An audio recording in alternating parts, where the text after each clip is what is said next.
Demonology and Devil Lore, Volume 1. By Moncure Daniel Conway. Preface.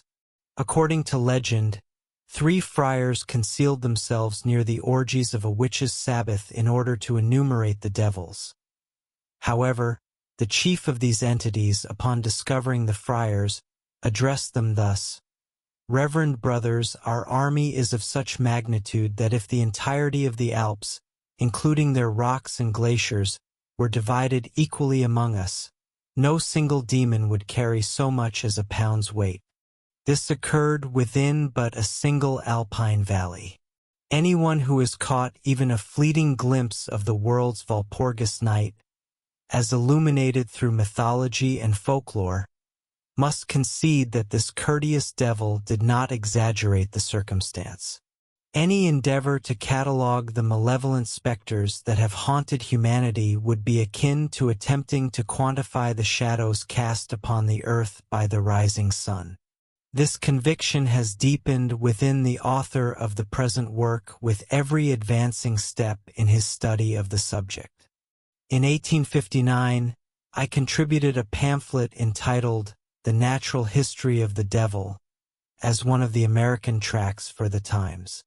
The primary value of that essay was likely to myself, for its preparation revealed to me the profound interest and importance inherent in the chosen subject. Subsequent researches in this same direction, undertaken after I had taken up residence in Europe, demonstrated how inadequate my conception had been regarding the vastness of the domain upon which that early venture was launched. In 1872, while preparing a series of lectures on demonology for the Royal Institution, it seemed most prudent to publish those addresses with supplementary notes and additions. However, following their delivery, the greater part of the materials I had collected across many countries remained unused. The phantasmal creatures I had evoked would not permit me to rest from my labors until I had addressed them more comprehensively. The fable of Thor's attempt to consume a small spring, and his subsequent failure because it was replenished by the ocean, seems directed at such endeavors as my own.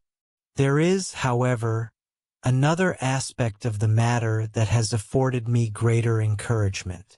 These phantom hosts, however unwieldy in number, present comparatively few distinct types when subjected to close examination. They coalesce by the hundreds. Rather than remaining initially overwhelmed by their sheer multiplicity, the taxonomist ultimately finds himself beating the bushes to rouse a novel variety. Around some singular form, the physiognomy, perhaps of hunger or disease, of lust or cruelty, an ignorant imagination has fractured nature into innumerable fragments that, much like mirrors of varying surfaces, reflect the same image in endless dimensions and distortions. Yet they vanish entirely if that central reality is withdrawn. In attempting to conquer, as it were, these imaginary monsters, they have on occasion swarmed and gibbered about me in a deranged comedy that parroted the tragic sway they held over those who believed in their reality. Gargoyles extended their grotesque grins across the finest architecture. Cornices coiled into serpents, and the very words of speakers deviated from their conventional meanings to form images that arrested my attention.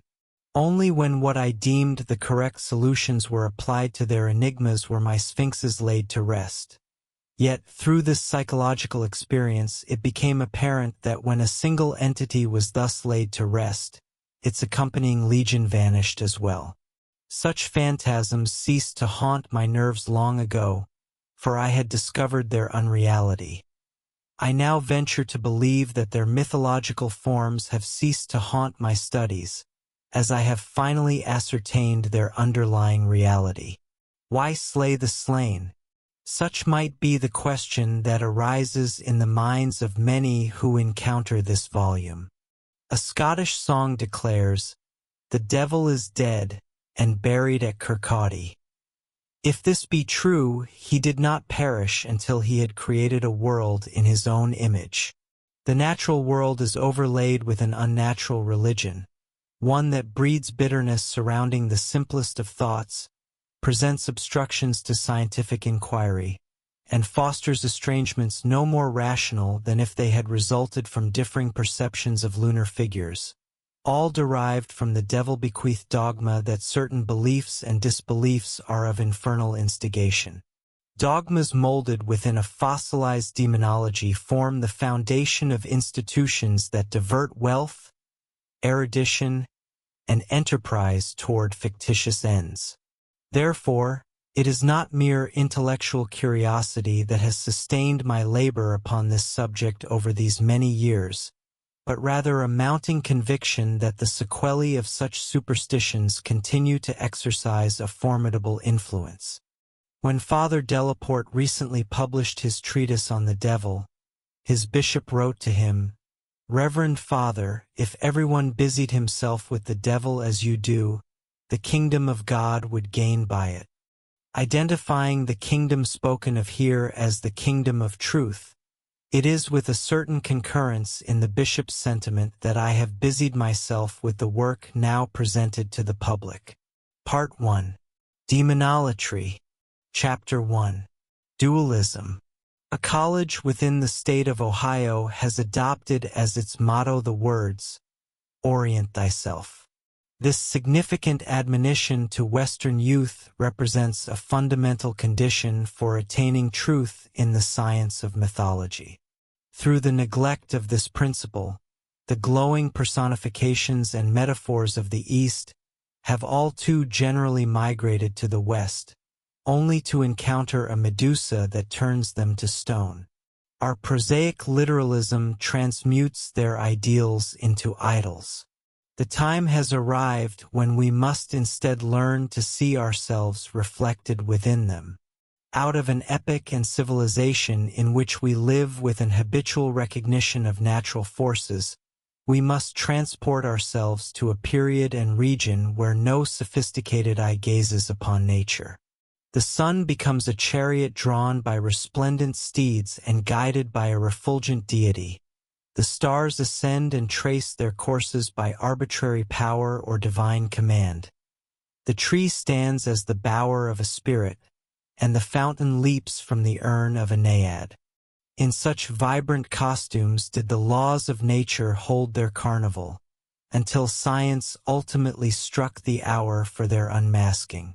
To us, these costumes and masks have become the materials with which to study the history of the human mind.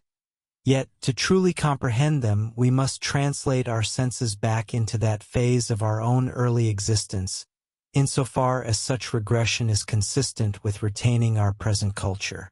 Without conceding excessively to solar mythology, it may be pronounced tolerably clear that the earliest emotion of worship was born of the profound wonder with which humanity gazed upon the heavens above. The splendors of the morning and evening, the azure vault, painted with frescoes of cloud or blackened by the tempest, the night, crowned with constellations. These marvels awakened the imagination, inspired awe, kindled admiration, and ultimately elicited adoration in the being who had achieved intervals wherein his gaze was lifted above the earth. Amid the rapture of Vedic hymns dedicated to these sublimities, we encounter sharp questionings as to whether there truly exist such gods as the priests proclaim, and suspicion is occasionally cast upon the efficacy of sacrifices. The forms that populated the celestial spaces may well have been those of ancestors, kings, and great men. However, anterior to all forms was the poetic enthusiasm that constructed heavenly mansions to house them. Furthermore, the crude cosmogonies of primitive science were likely caught up in this spirit and consecrated as gradually as scientific generalizations are today. Our modern concepts of evolution might suggest the reverse of this progression, that human worship commenced with lowly things and gradually ascended toward higher objects, that from primitive ages, in which adoration was directed toward stock and stone, tree and reptile, the human mind climbed by degrees toward the contemplation and reverence of celestial grandeurs. Yet, the accord of this perspective with our theories of evolution is merely apparent. The true progression here appears to have been from the distant to the proximate, and from the magnificent to the minute. Indeed, it is likely inexact to characterize the worship of stock and stone, weed and wort, insect and reptile as truly primitive. There are numerous indications that such entities were never considered intrinsically sacred by any race, nor were they genuinely worshipped until the origins of their sanctity had been obscured, and even now, ages after their oracular or symbolical character has been forgotten. The superstitions that have endured in connection with such trifling objects point to a primordial association with the phenomena of the heavens. At first glance, no religious traditions could appear more disparate than the veneration of the serpent and the worship of the resplendent sun. Yet numerous ancient temples are adorned with iconography uniting the sun and the serpent, and no motif is more ubiquitous in Egypt than the solar serpent standing erect upon its tail, crowned with a halo of rays. Nor is this exalted affiliation of the venerated reptile confined to regions where it might have been elevated through ethnical convergence as the mere vestige of a savage emblem. William Craft, an African who resided for a period in the kingdom of Dahomey, apprised me of the following incident which he personally witnessed in that domain. The sacred serpents are housed within a grand edifice, which they occasionally depart to slither across their adjacent grounds. One day a Negro from a distant territory encountered one of these creatures and dispatched it. The populace, learning that one of their deities had been slain, seized the stranger, and having encircled him with a ring of brushwood, set it ablaze. The wretched victim breached the ring of fire and fled, pursued by the mob, who pummeled him with heavy cudgels. Smarting from the flames and blows, he plunged into a river, but no sooner had he entered the water than the pursuit ceased, and he was informed that, having passed through both fire and water, he was purified and might emerge in safety. Thus, even in that remote and primitive region, serpent worship was inextricably linked with the veneration of fire and rivers, which boast a broad representation within both Aryan and Semitic symbolism. To this day, the Orthodox Israelites place beside their dead, prior to burial, the lighted candle and a basin of pure water. These have been associated in rabbinical mythology with the angels Michael, the genius of water, and Gabriel, the genius of fire, but they refer fundamentally to both the phenomenal splendors and the purifying properties of the two elements as revered by Africans in one geographical context and Parsis in another. Not less significant are the facts which were attested to during the witch trials. It was demonstrated that for their ostensible divinations they utilized plants, such as rue and vervain, which were prominent in the ancient northern religions, and frequently recognized as manifestations of tree worship. But it also emerged that around the cauldron a mock zodiacal circle was inscribed, and that every herb employed was alleged to have derived its potency from having been harvested at a specific hour of the night or day, during a particular phase of the moon, or from a distinct location where the sun or moon did or did not shine upon it. Ancient planet worship is, indeed, still reflected in the practices of village herbalists, who harvest their medicinal simples during specific lunar phases, or at certain sacred periods of the year which correspond more or less to pre-Christian festivals. These represent merely a few out of many indications that the diminutive and insensate objects which have evolved into virtual or absolute fetishes were by no means perceived as such at first, but were mystically connected with the celestial elements and splendors, much like the animal configurations in the zodiac. In one of the earliest hymns of the Rig Veda it is stated, This earth belongs to Varuna the king and the wide sky. He is contained also in this drop of water.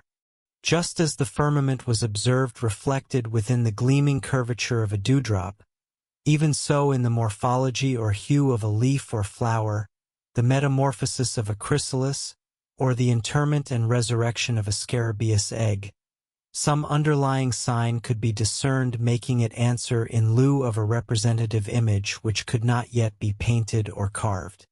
The necessities of expression would, naturally, function to imbue the primitive conceptions and interpretations of celestial phenomena with those pictorial images drawn from earthly objects of which early languages are chiefly composed. In numerous instances that are encountered within the most ancient hymns, the designations for exalted objects are so marginally descriptive of them that we may trace them to an era anterior to the formation of that refined and complex symbolism by which primitive religions have acquired representation in definite characters. The Vedic comparisons of the dawn's multifarious colors to horses, or of the rain clouds to cows, denotes a considerably less mature stage of intellectual development than the acute observation implied in the connection of forked lightning with the bifurcated serpent tongue and branching mistletoe, or the symbolization of the universe through the concentric layers of an onion. It is the presence of these more mystical and intricate concepts within religious frameworks which indicates a progression of the human intellect from the broad and conspicuous to the more delicate and occult, and the cultivation of the higher vision which can perceive diminutive things in their grander relationships. Although the exaltation in the Vedas of Varuna as the king of heaven, and as being contained also within a drop of water, is in one verse, we may rightly recognize an immense temporal gulf between the two concepts embodied therein. The former represents that primitive pantheism which is the counterpart of ignorance. An unclassified external universe is the reflection of a mind without form and void.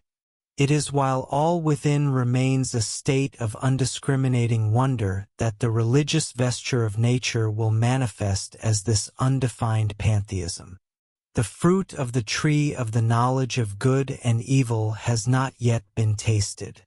In some of the earlier hymns of the Rigveda, the Maruts, the deities of the storm, are lauded along with Indra, the sun. Yama, the king of death, is equally adored with the goddess of dawn. No true adversary of yours is known in heaven, nor on earth. The tempests are thy allies. Such is the exalted optimism of passages found even within sacred books which elsewhere veil the dawn of the dualism which ultimately superseded the harmony of the elemental powers. I create light and I create darkness, I create good and I create evil. Look unto Yezdan, who causeth the shadow to fall. But it is entirely evident what the result must be when this harmonious assembly of sun god and storm god and fire god, and their innumerable coordinate divinities, shall become divided by discord. When each deity shall have inevitably become associated with some earthly object or circumstance, he or she will manifest as friend or foe, and their connection with the sources of human pleasure and affliction will be mirrored by collisions and wars in the heavens. The rebellious clouds will be transfigured into titans and dragons. The venerated Maruts will be no longer storm heroes with unsheathed swords of lightning, marching as the retinue of Indra, but fire-breathing monstrosities. Vritras and Ahis, and the morning and evening shadows transitioning from faithful watchdogs become the treacherous hellhounds, like Orthros and Cerberus. The vehement antagonisms between animals and mankind and of tribe against tribe will be expressed in the conceptualization of cosmic struggles among gods, who will thus be classified as good or evil deities. This is precisely what did occur.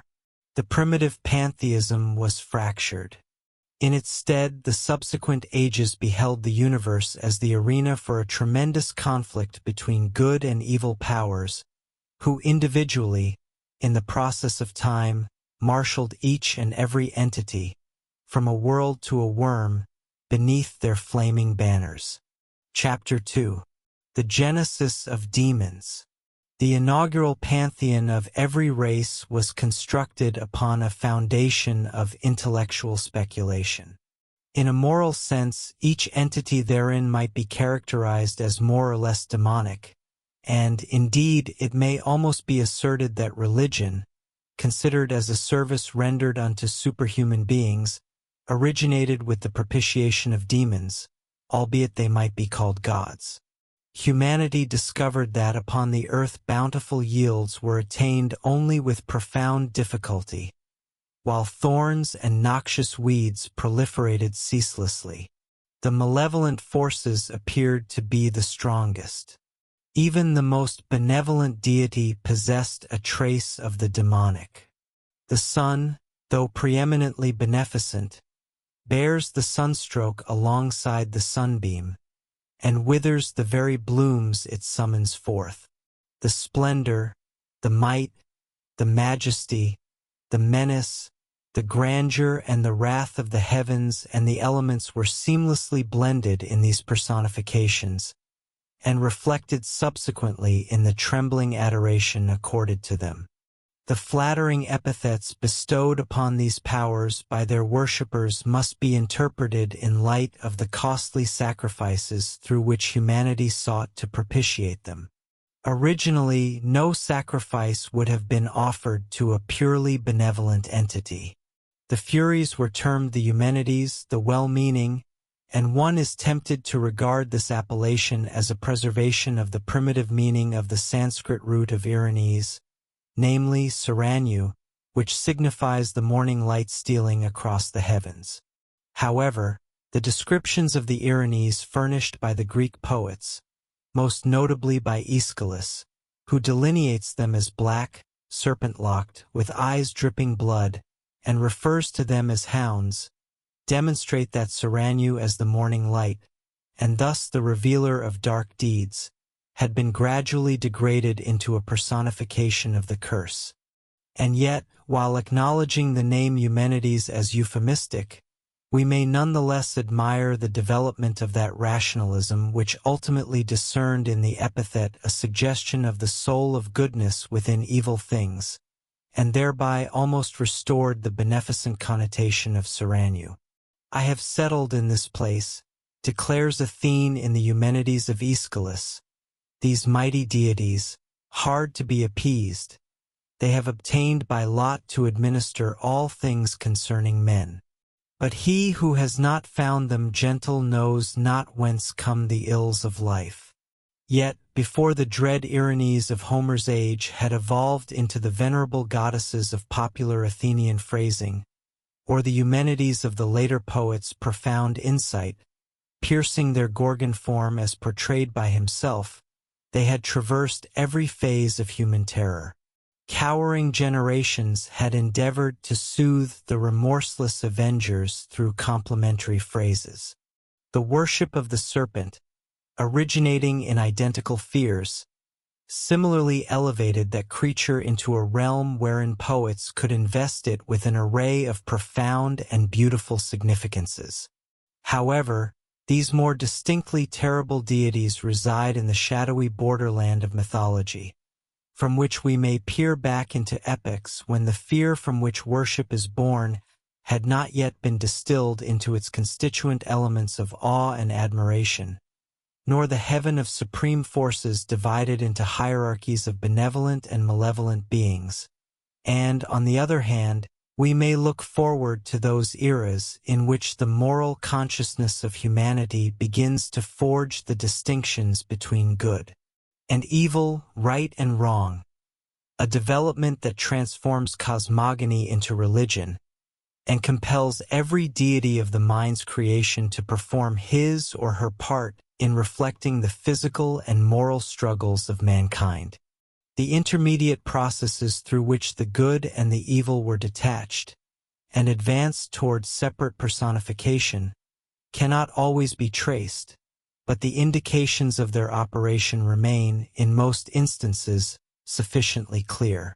The relationship, for instance, between Baal and Baalzebub cannot be doubted.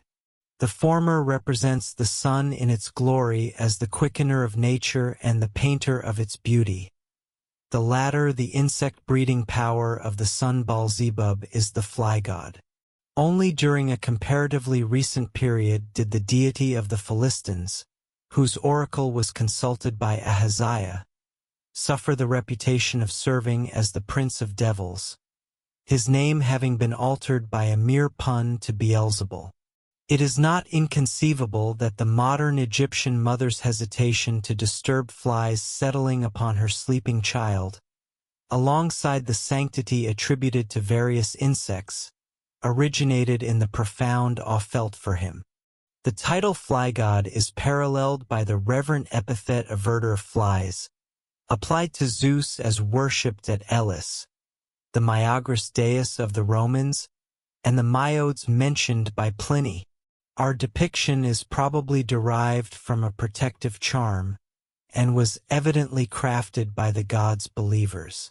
There exists an anecdote concerning a peasant woman in a French church who was discovered kneeling before a marble group, and who was warned by a priest that she was worshipping the incorrect figure, namely, Beelzebub. "Never mind," she replied, "it is well enough to have friends on both sides."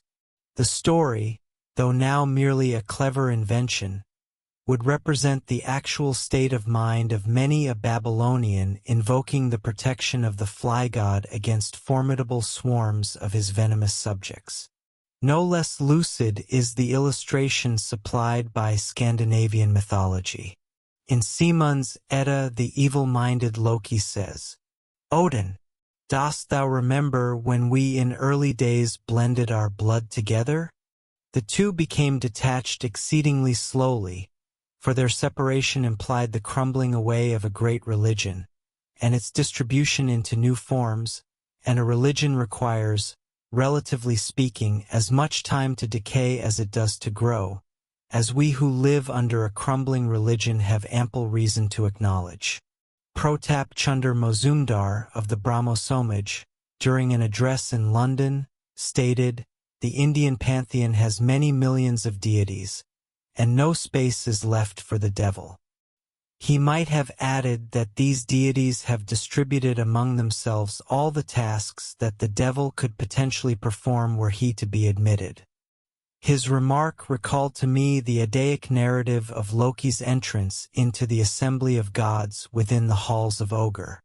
Loki, destined in a subsequent age to be identified with Satan, is indignantly received by the deities, but he circulates among them and cites incidents from the life of each that demonstrate them to be little if at all better than himself. The gods and goddesses, finding themselves incapable of reply, validate the cynic's criticisms in theological fashion by binding him with a serpent for a cord.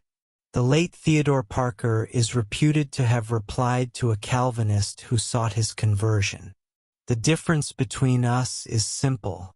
Your God is my devil."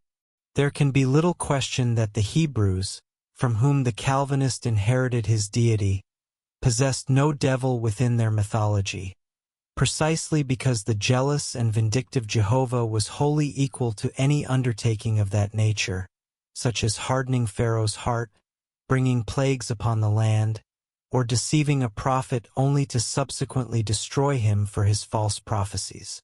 This same accommodating relation of the primitive deities to all natural phenomena accounts for the absence of distinct representatives of evil within the most primitive religions. The earliest exceptions to this primeval harmony of the gods, implying a state of moral chaos within humanity, were trifling indeed. The occasional monster appears worthy of mention solely to exhibit the valor of the god who slew it.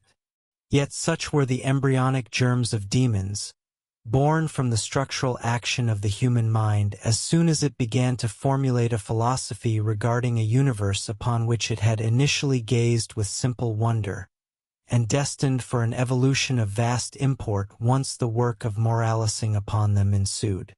Let us take our stand beside our barbarian, though no longer savage, ancestor in the distant past. We have observed the rosy morning as it waxed to a blazing noon. Then swiftly the sun is blotted out, the tempest rages. It is a sudden night illuminated solely by the forked lightning that strikes tree, house, man, accompanied by an angry thunder peal.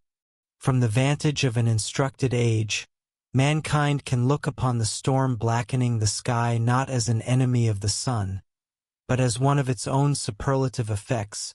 But some thousands of years ago, when we all dwelled in Eastern barbarism, we could not conceive that a luminary whose very purpose was to provide light could be complicit in its own obscuration.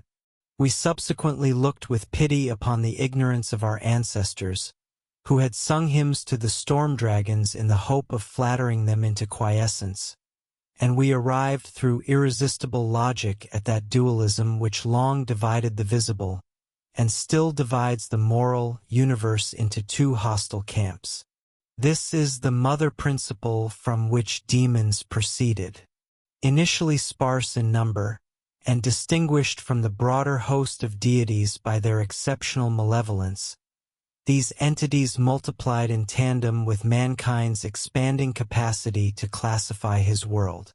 Their foundational principle of existence accommodates indefinite expansion, until it shall encompass all the realms of darkness, fear, and suffering.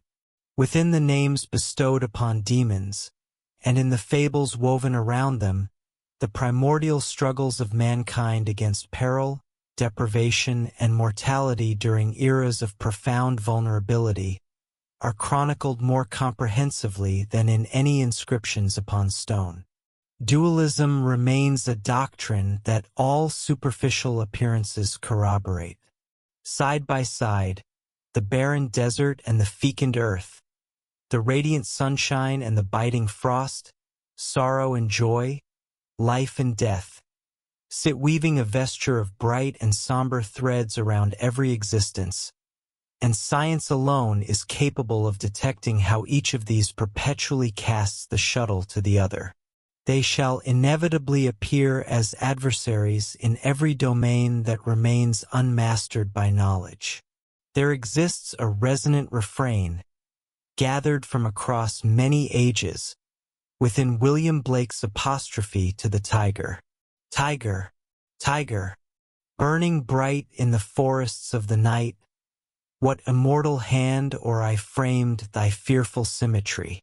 In what distant deeps or skies burned that fire within thine eyes? On what wings dared he aspire? What the hand dared seize the fire? When the stars threw down their spears and water heaven with their tears, did he smile his work to see? Did he who made the Lamb make thee? That profound inquiry, posed by one of the most devout men of genius England has ever produced, found its silent answer in India, manifested by the serpent worshipper kneeling with his tongue held in his hand, and in Egypt, by Osiris seated upon a checkered throne. It is imperative to distinguish clearly between the demon and the devil, although, for certain analytical purposes, they must be considered together.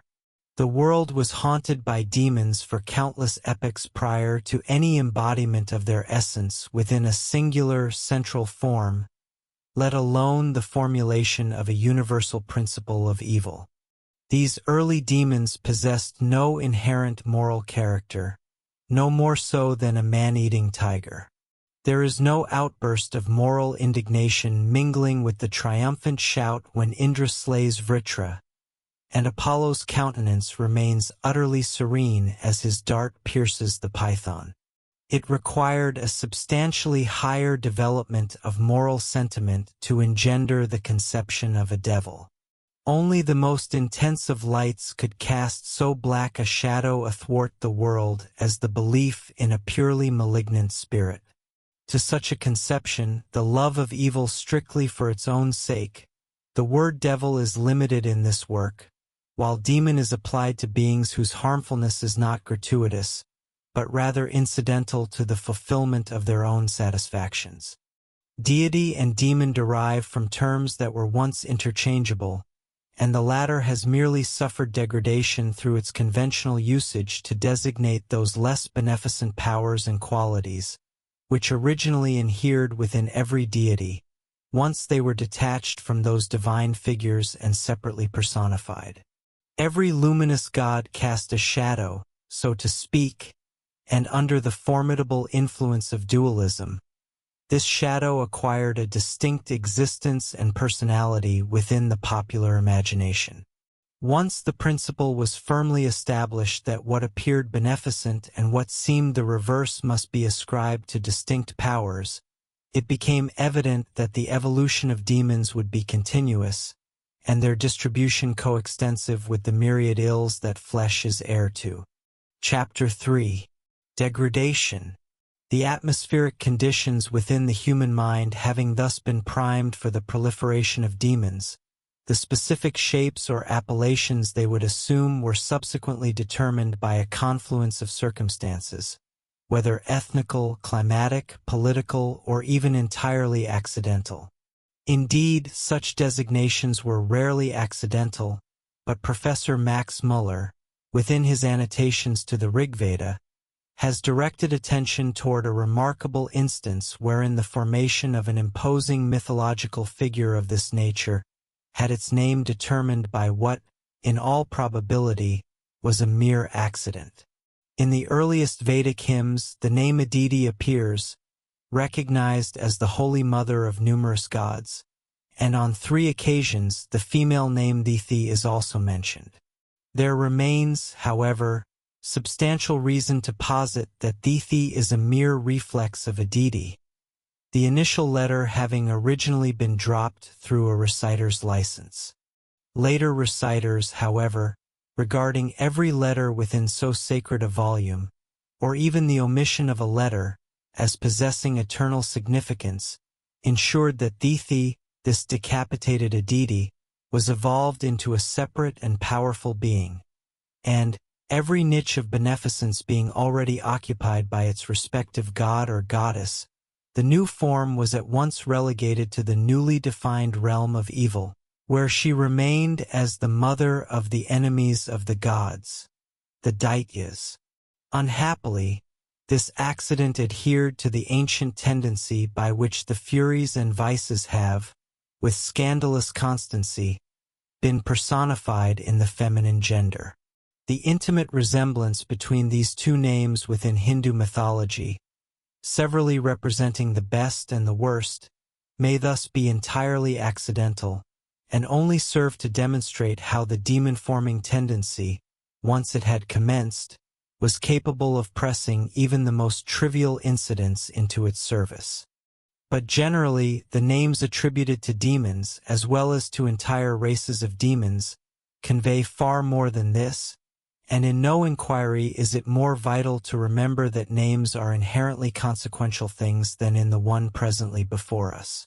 The philological evidence supplies a remarkable confirmation of the statements already articulated regarding the original identity of demon and deity. The word demon itself, as we have noted, originally bore a benign rather than a malevolent connotation. The Sanskrit term for the Shining One, alongside the Zend word for demon, correspond with the Greek word for God, the Latin deus, and the Anglo-Saxon god Tiw, with these linguistic roots remaining evident in the words deity, deus, devil, as well as the Persian word for demon. The demon of Socrates represents the personification of a being that remains inherently good, yet is undeniably upon a trajectory of decline from pure divinity. Plato declares that when virtuous men die they become demons, and he posits that demons serve as reporters and intermediaries between the gods and mankind. Our familiar word bogey, serving as a sort of colloquial moniker for an evil spirit, derives from the Slavonic word for God. Appearing here in the West as bogey, this aforementioned term for God began, in all probability, as the Bhaga of cuneiform inscriptions, a designation for the Supreme Being, or quite possibly as the Hindu Bhaga, the Lord of Life. Within the bishop's Bible the passage occurs, "Thou shalt not be afraid of any bugs by night." The word has subsequently been altered to terror. When turning to the specific appellations of demons, one finds that many continue to bear the lingering traces of the divine splendors from which they have declined. Shiva, the Hindu god of destruction, bears a name derived from the Sanskrit word for thriving, and is thus conceptually related to Pluto, the deity of wealth, and, indeed, in subsequent ages, appears to have attained the greatest spiritual elevation.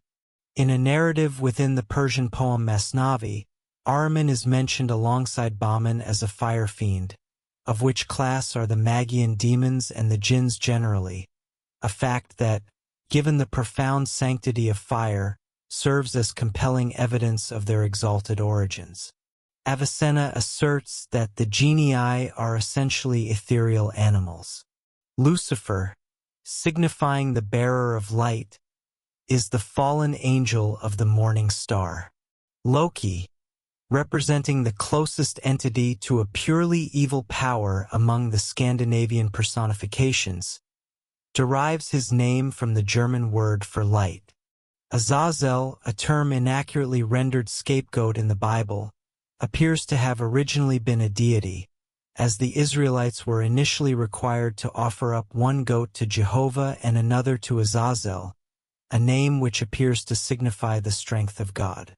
Scholars such as Gesenius and Ewald regard Azazel as a demon belonging to the pre-Mosaic religion, but it can hardly be doubted that the four archdemons mentioned by the rabbins, Samael, Azazel, Asarel, and Makathiel, are in fact personifications of the elements as energies of the deity. Samael would appear to signify the left hand of God, Azazel, his strength, Asarel, his reproductive force, and Makathiel, his retributive power, though the precise origin of these names remains doubtful. Although Azazel currently serves as one of the Islamic designations for a devil, it appears to be closely related to Al-Uzza of the Quran. She is one of the goddesses concerning whom a significant tradition exists. Once, when Muhammad had recited the question from the surah entitled The Star, "What think ye of Alat, Al-Uzza, and Mana, that other third goddess?" he reportedly added, "These are the most high and beauteous damsels, whose intercession is to be hoped for." This addition was subsequently attributed to a suggestion from Satan. Belial is fundamentally a term denoting godlessness. It became personified through a misinterpretation of an Old Testament phrase by the translators of the Septuagint. Consequently, it passed into Christian usage, as evidenced in 2 Corinthians 6 verse 15. "What concord hath Christ with Belial?" The term is never employed as a proper noun within the Old Testament, and its subsequent transformation into a demon may be attributed to mere historical accident. Even when the names of demons and devils bear no overt traces of their degradation from a divine status, they are frequently ascribed characteristics or associated with myths that point toward this very descent. Such is the case with Satan, a figure warranting extensive discussion hereafter, whose Hebrew name signifies the adversary, yet who appears among the sons of God in the book of Job. Consider the name given to the devil in the Quran.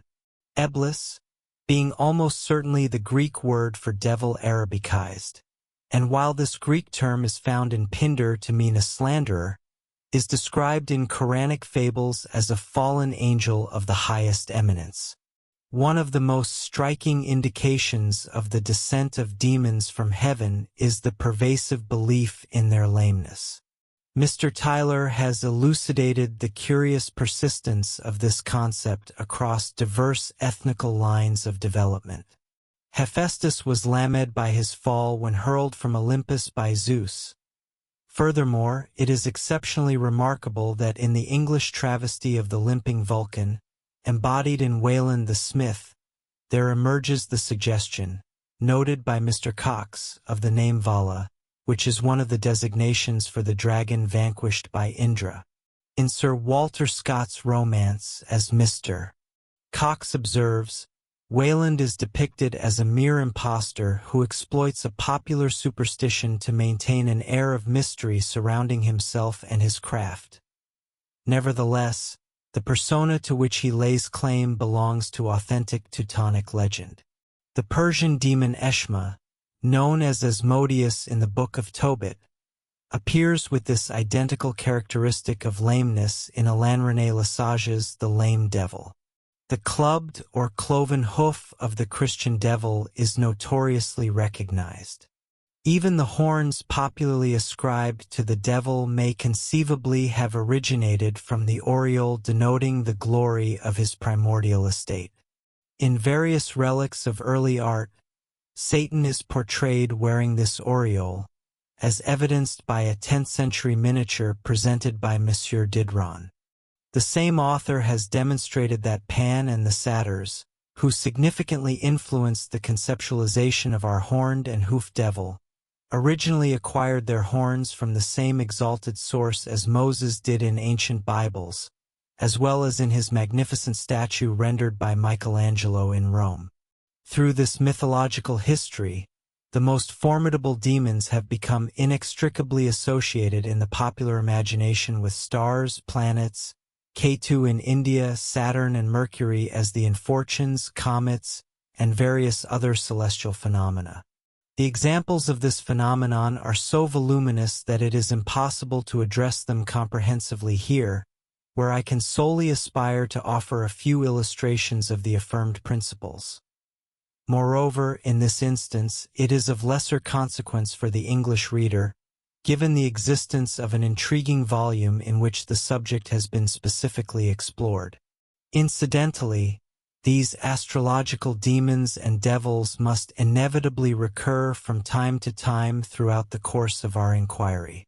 However, it will likely be within the knowledge of some readers that the dread of comets and meteoric showers yet lingers in many regions of Christendom, and that the fear of inauspicious stars has not faded away with the astrologers.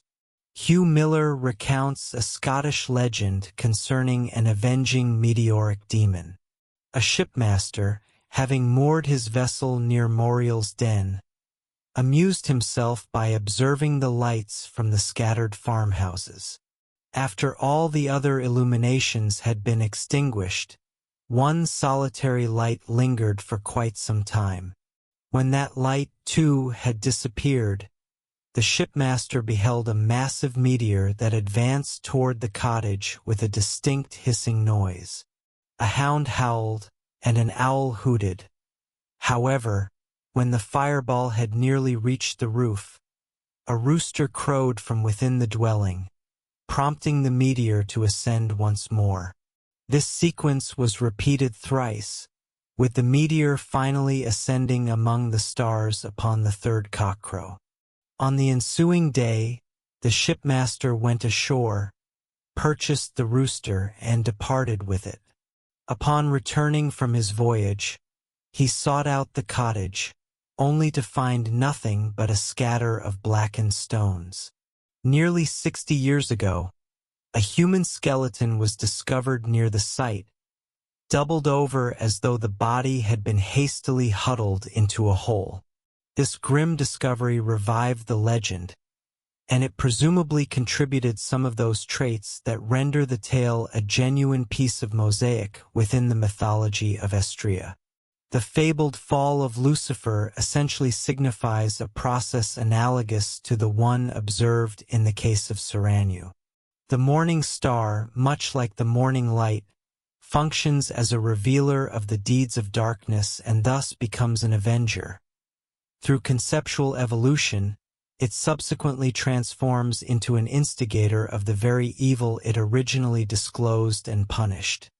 It may also be remarked that, although we have inherited the phrase demons of darkness, An ancient rabbinical belief posited that these demons ventured abroad under the cover of night not solely because it facilitated their assaults upon mankind, but because, possessing luminous forms, they could better recognize one another against a background of sheer darkness. Chapter 4. The Ex-God. The phenomena regarding the transformation of deities into demons confront the student of demonology at every conceivable step. We shall have to consider numerous examples akin to those detailed in the preceding chapter. However, it is necessary at this stage of our inquiry to present a sufficient quantity of instances to establish the reality that, in every nation, forces have actively operated to degrade primitive gods into archetypes of evil. This serves as a vital preliminary to examining the precise nature of those forces. We discover the history of these phenomena suggested in the German word for an idol, which translates literally to ex-god. Furthermore, we encounter the terms pagan, denoting a villager, and heathen, one of the heath, which designate those individuals who remain steadfast to their ancient deities long after others had transferred their allegiance to new faiths. Such etymologies compel us to consider the profound influence exerted upon religious conceptions by the historical struggles that have transpired between differing races and nations, and, consequently, between their respective religious systems. It must be borne in mind that, by the time any collection of tribes had consolidated into a cohesive nation, one of the most potent forces ensuring its unity would inevitably be its priesthood. As soon as the existence of good and evil powers within the universe became a widely accepted belief, there invariably arose a popular demand for methods to secure their favor. Correspondingly, this demand has never failed to generate a supply of priesthoods claiming the authority to bind or influence such preternatural entities. These priesthoods embody the most profound motives and fears of a populace, and they were gradually entrenched within grand institutions that encompassed tremendously powerful interests. Consequently, every invasion, collision, or mingling of races brought their respective religions into direct contact and fierce rivalry. Given that no priesthood has ever been known to consent peaceably to its own downfall or to the degradation of its specific deities, it is no wonder that perpetual wars have been waged for religious ascendancy. It is entirely unremarkable to hear modern sects among ourselves accusing one another of idolatry. In ancient times, however, the prevailing rule dictated that each religion denounce the gods of its opponents as literal devils. Pope Gregory the Great instructed his missionary to Britain, Abbot Mellitus, the second Bishop of Canterbury, that since the populace was accustomed to sacrificing numerous oxen in honor of demons, they ought instead to observe a religious and solemn festival. Rather than slaughtering these animals for the devil, they should consume the meat themselves to the glory of God. Consequently, the dedication of meats to those ancestral deities, whom the Pope condemned as demons, which occurred predominantly during Yuletide, has endured within our more refined Christmas banquets. Such was the destiny of all the deities that Christianity sought to eradicate. Yet, this practice had already been a customary strategy among religions for many preceding ages. They never contested the actual existence of the deities they endeavored to suppress. To do so would have constituted too severe an affront to popular convictions, potentially inciting a backlash. Furthermore, each emergent religion possessed a vested interest in maintaining the foundational belief in these invisible entities. A complete disbelief in the very existence of the ancient gods might foster a skeptical spirit capable of imperiling the new faith. Therefore, religious propagandists affirmed the existence of the indigenous gods, but rebranded them as devils. Occasionally, martial conflicts or interactions among tribes resulted in their amalgamation. When the struggle between opposing religions ended in a stalemate, a compromise would emerge, allowing multiple deities of disparate origins to coexist within the same populace and receive equal veneration. The varying degrees of prominence attributed to the distinct figures of the Hindu triad across diverse regions of India suggest it is highly probable that Brahma, Vishnu, and Shiva, through their theological union, symbolized the political unification of specific districts within that subcontinent. The conflation of the names of Confucius and Buddha in numerous Chinese and Japanese temples illustrates an analogous process currently unfolding. Indeed, the diverse ethnic concepts amalgamated within the Christian Trinity render this phenomenon readily understandable. However, such religious friction was occasionally incapable of compromise. The most formidable priesthood would ultimately prevail, employing every measure of ingenuity to degrade the deities of their adversaries. Agathottamans were thus transformed into cacodemons. The serpent, venerated in numerous lands, might be adopted as the resting place of the sleeping Vishnu in India, or associated with the rainbow in Persia, yet elsewhere it was condemned as the very embodiment of evil. The operation of this dynamic in the degradation of deities is particularly evident in the sacred books of Persia. In that region, the great religions of the East appear to have clashed with exceptional ferocity, and their conflicts were likely instrumental in precipitating one or more of the early migrations into Western Europe. Consider the great celestial war between Ormuzd and Ahriman. Light and darkness corresponded with a violent theological conflict, one consequence of which is that the word Deva, signifying a deity to the Brahmins, translates as a devil to the Parsis. The following excerpt from the Zendavesta serves as an exemplar of the spirit in which this war was waged. All your devas are merely the manifold offspring of the evil mind, alongside the great one who worships the Sayoma of lies and deceits, not to mention the treacherous acts for which you are notorious throughout the 7 regions of the earth. You have fabricated all the wickedness that men speak and do, which is undoubtedly pleasing to the devas, yet is utterly devoid of goodness, and therefore perishes before the discerning truth of the wise. Thus you defraud mankind of their sound minds and of their immortality through your malicious intentions, operating as much through the devas as through the evil spirit, by way of wicked deeds and malevolent words, whereby the dominion of liars flourishes. That is to say, ours is the true God. Your God is a devil. The Zoroastrian transfiguration of the Deva into a devil does not exclusively represent the work of this odium theologicum. In the ancient hymns of India, the appellation Asuras is bestowed upon the gods. Asura signifies a spirit, but with the passage of time Asura, much like demon, acquired a sinister meaning. The gods were designated as Suras, the demons as Asuras, and these factions were said to contend against one another. Conversely, in Persia, the Asuras, demonized in India, retained their divine status and bequeathed the title Ahura to the supreme deity, Ormuzd. On the other hand, as Mr. Muir postulates, Varenya, a term applied to the evil spirits of darkness in the Zendavesta, is cognate with Varuna. Furthermore, the Vedic Indra, king of the gods and personification of the sun, is identified within the Zoroastrian religion as one of the principal counselors to that prince of darkness. Nevertheless, in every nation subjugated by a novel religion, there will invariably remain those who, as we have observed, cling to the ancient deity throughout all his fluctuating fortunes.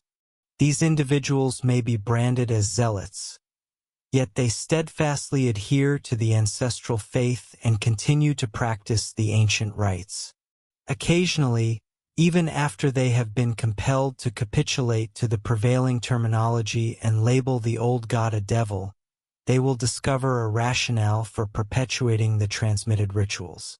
It is highly probable that this phenomenon initially gave rise to the religions that have since evolved into.